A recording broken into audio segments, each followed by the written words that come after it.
Fala jovem, tudo bom contigo? Tá começando mais um episódio do Porto de Ideias, o nosso canal aqui no YouTube para poder debater música, falar sobre novos lançamentos. E hoje, pela primeira vez, nós vamos falar de um disco muito clássico e muito importante para a história do rock nacional, que é o Resgate, o disco homônimo da banda Resgate, o disco epônimo da banda Resgate. Esse disco é um disco que marcou a época, é um disco muito importante, com muitas referências e dentro do contexto nacional mesmo, do rock que era feito nacionalmente na época, ele foi um disco muito relevante. Então se liga nas dicas que a gente vai dar, se liga nas referências que a gente vai apontar, porque você com certeza, se conhecer esse disco, vai passar a valorizá-lo ainda mais.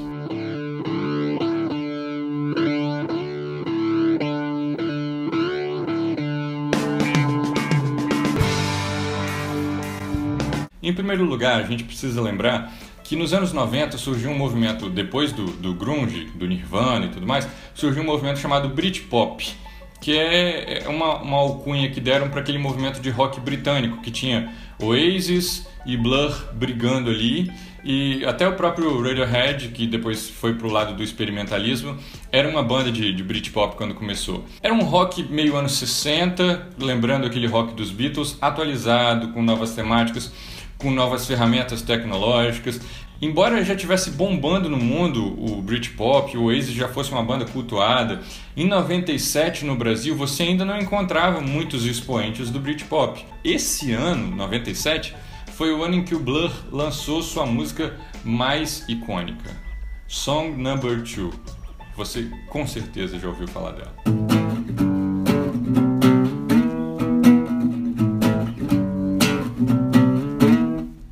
Aqui a gente tinha a MTV gravando o acústico do Titãs, que é um clássico. A gente tinha Paralamas e Skank ainda fazendo aquela fusão de rock com o pop nacional, sabe? Talvez o Patufu, que já existia nessa época, fosse a banda que mais se aproximasse disso, mas passava longe de estar dentro do mainstream. As bandas que mais tocavam na época eram Mamonas Assassinas e Raimundos, que debochavam do rock, faziam um rock debochado. Então a proposta estética do Britpop não se encaixava em nada com o que eles estavam fazendo. Só para você ter uma ideia, o primeiro disco assim, de maior proeminência nacionalmente que foi lançado de Britpop, que eu me lembro pelo menos, é o Cosmotron do Skank, que é de 2003. Vou deixar a vida me levar. E aí surge o Resgate, uma banda cristã que vinha de um disco de hard rock também bem debochado, com as brincadeiras de música infantil, tipo, eles gravaram Florzinha de Jesus em versão em rock. Mas o Zé Bruno, a banda como um todo, já demonstrou ao longo da carreira, nos lançamentos posteriores, eles provaram que eles gostam muito de Beatles. Eles chegaram a gravar num ao vivo deles All You Need Is Love. Sabendo que o Britpop estava em alta e conhecendo a cultura de lá, eles resolveram trazer esses elementos todos para a música brasileira. O disco do Resgate é um marco para a história da música cristã nacional, do rock nacional, assim como o Mais Doce que o Mel foi para o Rebanhão nos anos 80, assim como os primeiro disco do Cats Barneia, sabe, que tinha uma proposta bem inusitada também, falando sobre drogas, falando sobre arrebatamento em ritmo de rock, também é um marco. Então é um disco, um divisor de águas, para usar um clichê.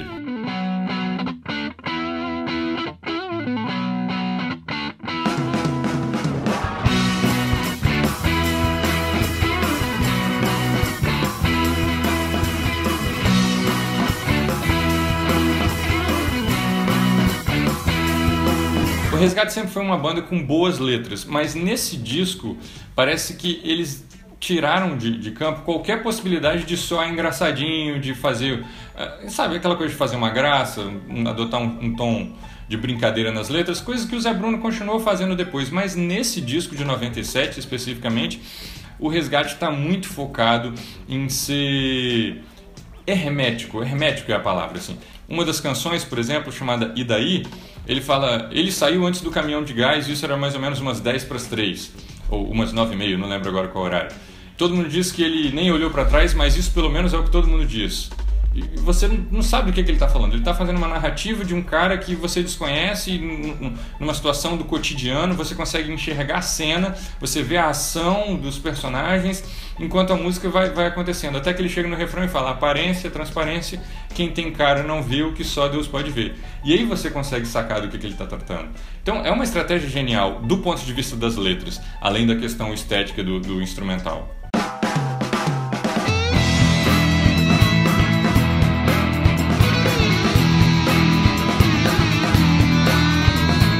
Uma das curiosidades desse disco, infelizmente a gente não acha muita informação sobre ele, né?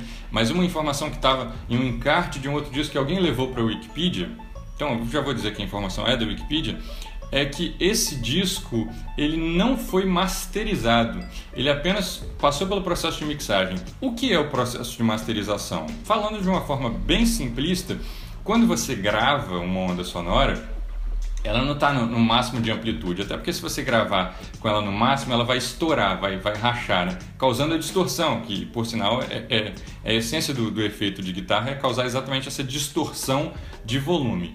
Então você pega todos os volumes, verifica a altura de cada volume, eu quero que a voz esteja mais alta que a bateria, a guitarra apareça, o baixo apareça, e depois você eleva esses volumes ao máximo, comprimindo o som. Então uma onda sonora de uma música sem masterização fica mais ou menos desse jeito, e uma onda sonora depois do processo de masterização fica desse jeito. Então você consegue perceber como que o que estava menor, o que estava mais baixo, acaba sendo jogado para cima, e você tem uma pasteurização do som, dá aquele efeito de rádio FM, né?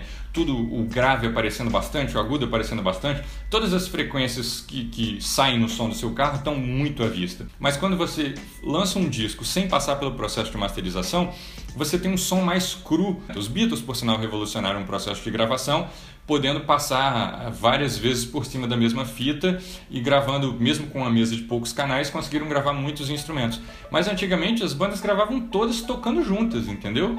Então essa crueza do som, esse som mais orgânico, dá um efeito muito legal para o disco do Resgate. Você consegue, de fato, discernir o que cada músico está fazendo em todas as músicas. E, por sinal, precisamos falar sobre essas guitarras.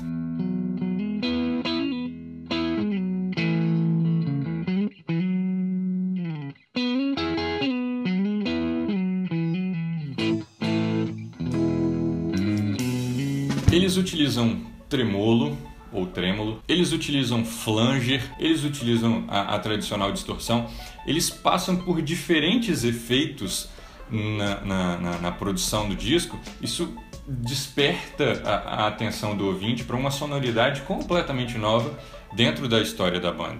Até mesmo o Marcelo, o baixista, que é baixista, ele é baixista, né? Até mesmo o Marcelo consegue ter os... Não, mentira. Ele não tem esses momentos de destaque, não.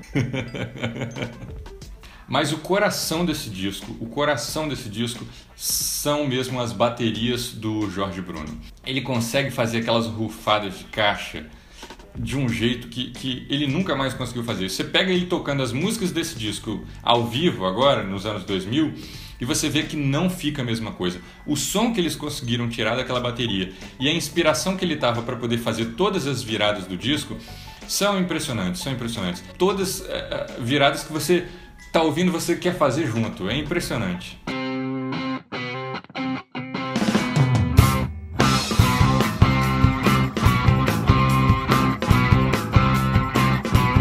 Esse disco também tem uma das músicas lentas mais lindas da história do Resgate. A gente gostava muito de 10/6, né, 550 AM, e achava que nada podia superar aquela música, com aquela levada meio blues, aquele solo chorado.